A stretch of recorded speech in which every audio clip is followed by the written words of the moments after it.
L'histoire du ciel. Suite. Le chant des étoiles. Après cette rencontre céleste, la vie d'Elior ne fut plus jamais la même. Chaque nuit, il retournait sur la colline, non plus pour chercher des réponses, mais pour écouter, car il avait compris quelque chose que peu d'hommes réalisent.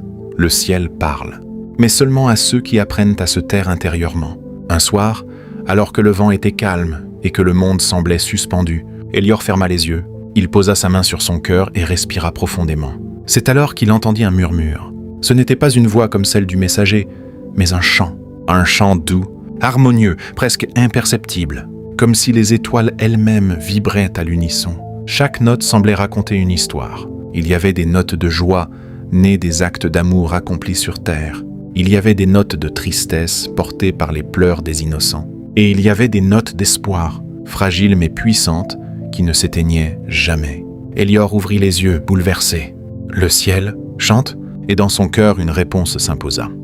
Oui, le ciel est le témoin vivant de l'humanité. Chaque action, chaque pensée, chaque prière devient une note dans l'univers. Dès lors, Elior comprit que chaque être humain participait à une immense symphonie invisible. Mais cette symphonie était déséquilibrée. Trop de cris, trop de douleurs, trop de silence lourd, et pas assez d'amour. Alors Elior prit une décision.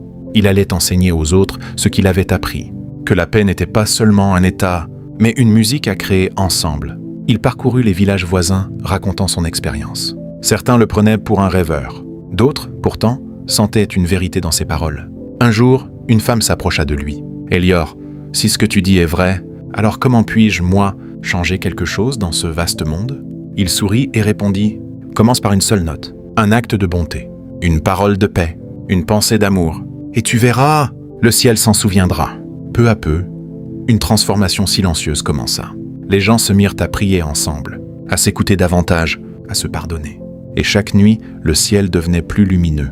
Les anciens du village disaient même que certaines étoiles brillaient plus fort qu'avant, comme si elles répondaient à cette nouvelle harmonie. Mais un défi restait. Un homme puissant, rempli d'orgueil et de colère, refusait cette paix. Il semait la division, alimentait les conflits et riait de ceux qui parlaient d'amour. Elior décida d'aller à sa rencontre. Lorsqu'il arriva devant lui, il ne trouva ni monstre ni tyran, mais un homme profondément blessé. « Pourquoi refuses-tu la paix ?» demanda Elior calmement. L'homme répondit avec colère. « Parce que le monde ne m'a jamais donné de paix. On m'a trahi, humilié, abandonné. Pourquoi devrais-je offrir ce que je n'ai jamais reçu ?» Elior resta silencieux un instant, puis dit doucement « Parce que tu peux être celui qui commence ?» Ces mots touchèrent quelque chose de profond. Pour la première fois, l'homme ne répondit pas. Ce soir-là, il leva les yeux vers le ciel. Et pour la première fois de sa vie, il pleura. Ce fut le début de sa transformation. Et cette nuit-là, le ciel brilla comme jamais auparavant.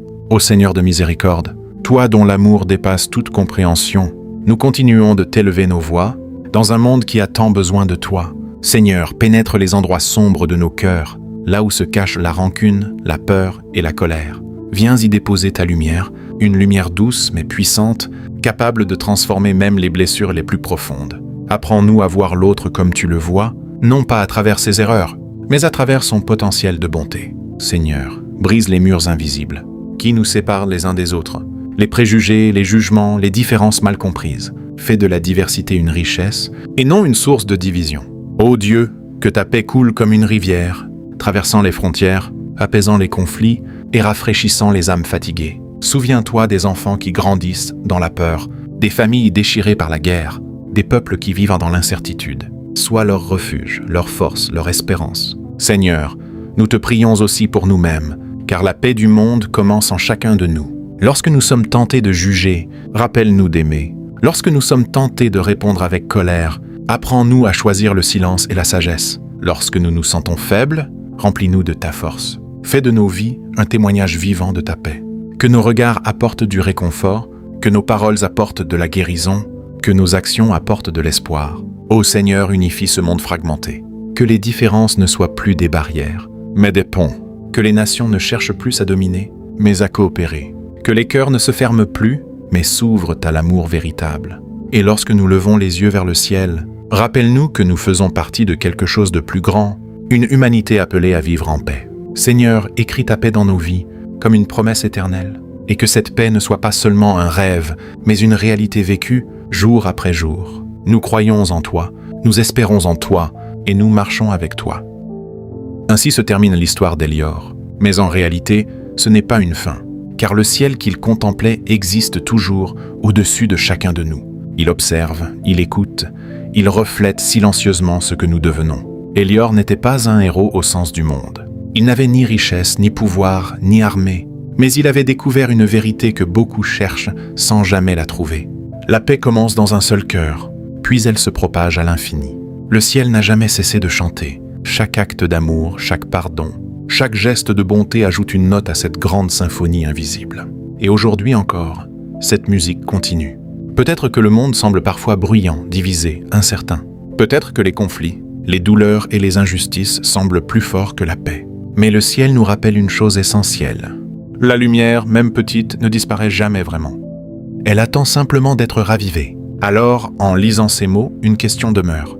Et si toi aussi tu devenais une note de paix dans ce monde? Pas demain, pas plus tard, mais aujourd'hui. Dans un regard, dans une parole, dans un choix.